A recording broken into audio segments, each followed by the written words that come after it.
Before we step into the darkness, do one thing. Like this video. It may seem small, but it helps keep these stories alive. Subscribe, turn on the bell, and stay close, because you don't want to face what lurks in the unknown alone. And if you've lived through a real horror, tell your story in the comments. Who knows? It might just resurface here and haunt us all. My name is Oliver Harris. I'm 22 years old, and I work as a park ranger in Alberta, Canada.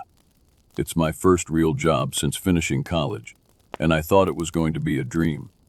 Days spent outdoors, surrounded by nature doing meaningful work. But what happened out here last winter, it's something I can't explain, and honestly, I'm not sure I'll ever recover from it. I need to tell this story, even if nobody believes me. Maybe it'll help someone. Or maybe it's just a way for me to try and make sense of what happened. Either way, this is what I remember.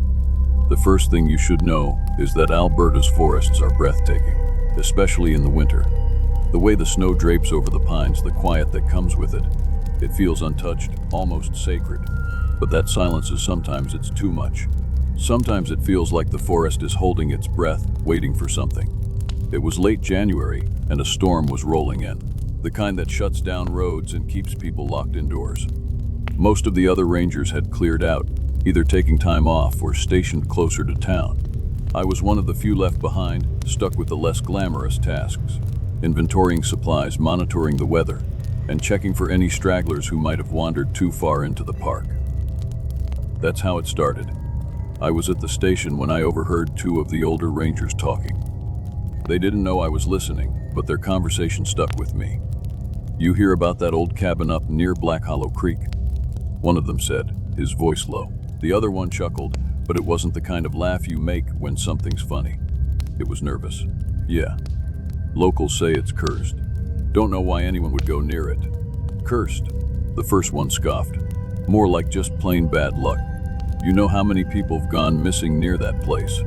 "Too many," the second muttered, his voice barely above a whisper. I didn't catch the rest, but it was enough. A cabin in the middle of nowhere, tied to strange disappearances. How could I not be curious? I brought it up later, casually, while checking in with one of the senior rangers over the radio. "Hey, I heard something about a cabin near Black Hollow Creek," I said. "What's the story with that?" There was a long pause. When he spoke again, his voice was flat. "Stay away from it, Oliver. That's all you need to know." "But why? Is it dangerous? Falling apart or something?" "Just listen to me, kid. Don't go looking for it. Some places are better left alone." That should have been the end of it. But I was 22, full of confidence, and eager to prove I wasn't just the newbie who followed orders without question. So, the next morning, I packed a bag, grabbed a map, and headed out. The trek to Black Hollow Creek was harder than I expected.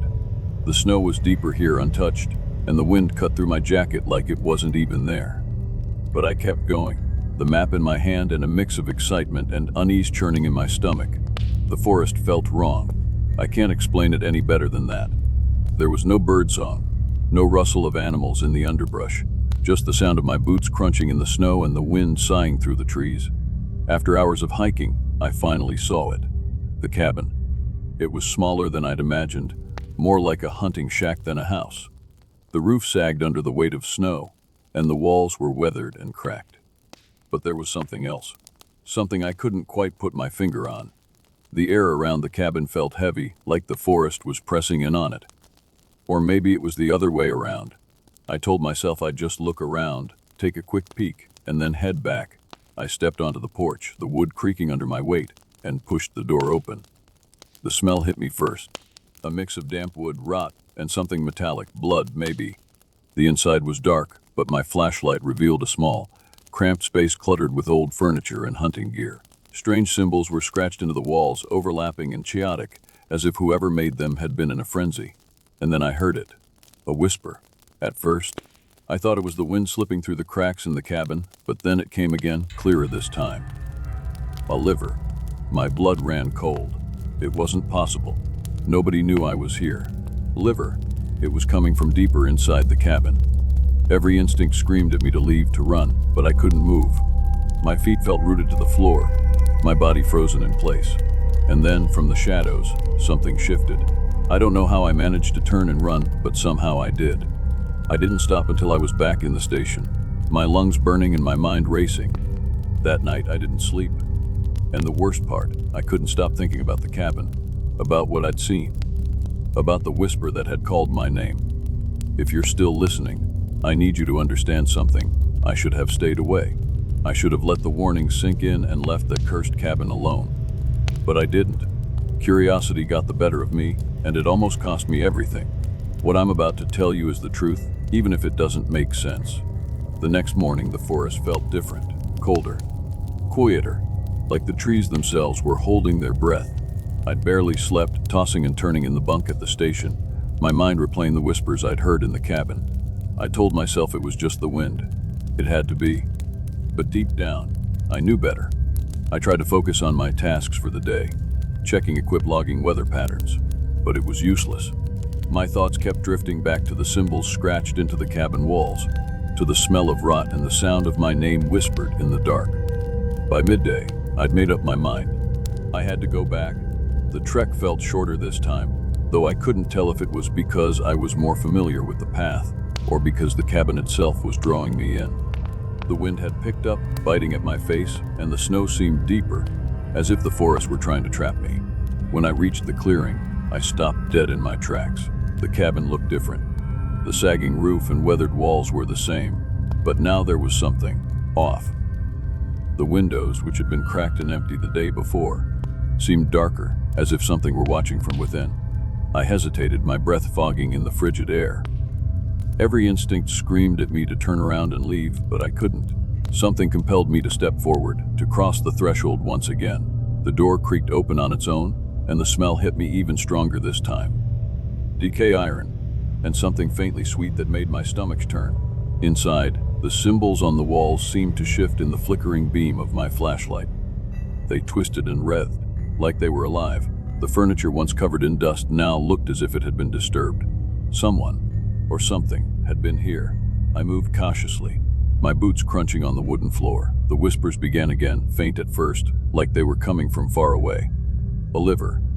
My heart raced, the sound of my name sending a chill down my spine. What did you come back? This time, the voice wasn't just in my head. It was real, echoing from deeper within the cabin. I froze, my flashlight trembling in my hand. Who's there? I called out, my voice cracking. No answer. Just the sound of the wind howling outside, and the whispers growing louder. I don't know why, but I kept moving. Deeper into the cabin, down a narrow hallway I hadn't noticed before. The walls seemed to close in around me, the darkness swallowing the beam of my flashlight. At the end of the hallway was a door. It was different from the rest of the cabin. Newer, almost untouched by time. My hand shook as I reached for the doorknob, the cold metal biting into my skin. When I opened it, I found myself in a small room lit by a faint, unnatural glow. The walls were covered in more symbols, but these were different, more intricate, more deliberate. In the center of the room was a mirror. It was tall and ornate, its frame made of black wood carved with the same symbols that adorned the walls. But the reflection wasn't mine. In the glass, I saw something tall and formless, its edges shifting like smoke. Its eyes glowed faintly, two pinpricks of light that seemed to peer straight through me. I stumbled back, nearly dropping the flashlight. The thing in the mirror tilted its head, mimicking my movements, but it wasn't me, it wasn't human.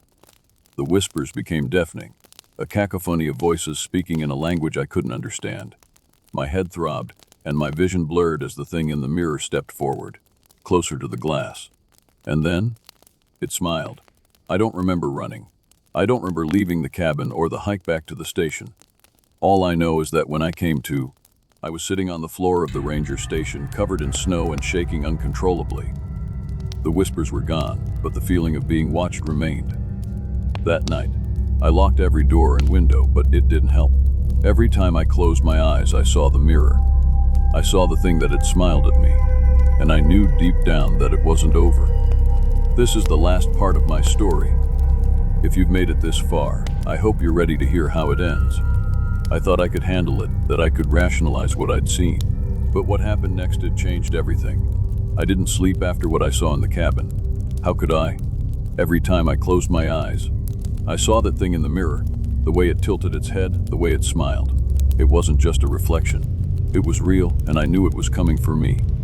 The next day passed in a haze. The other rangers didn't notice anything was wrong. They were too busy preparing for the incoming storm. I thought about telling someone, but what could I say? That I'd seen something impossible in an abandoned cabin. That it was now haunting me. They'd think I'd lost my mind. By the time night fell, the storm had arrived. Wind screamed through the trees, and snow piled against the station windows. I tried to focus on my tasks, keeping the radio on for company, but every shadow seemed to stretch too far. Every sound felt like a whisper calling my name. And then the lights went out. The hum of the overhead bulbs died, plunging the station into darkness. I fumbled for my flashlight, the beam cutting through the black, but it felt weak, like the darkness was swallowing it. The radio crackled to life. At first, it was static. Then a voice, faint and distorted. Oliver, I froze my name, spoken in that same hollow tone I'd heard in the cabin. Oliver, why did you leave? I grabbed the radio, my hands shaking. Who is this? I demanded, my voice trembling. The static hissed. Then a low, guttural laugh filled the room, a sound that didn't belong to anything human. I dropped the radio and backed away, my chest tight with fear. The wind outside seemed to grow louder, almost deafening, and the temperature in the station plummeted. My breath fogged in the air, each exhale a reminder of how alone I was. And then I heard it, footsteps. They started faint, crunching in the snow outside, but they grew louder, heavier.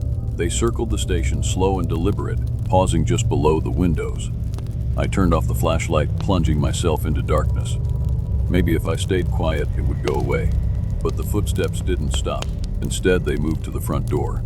The doorknob rattled, and my stomach dropped. It wasn't locked. I ran for it, sliding the bolt into place just as the door shook violently. Something slammed against it, hard enough to make the wood splinter. Oliver.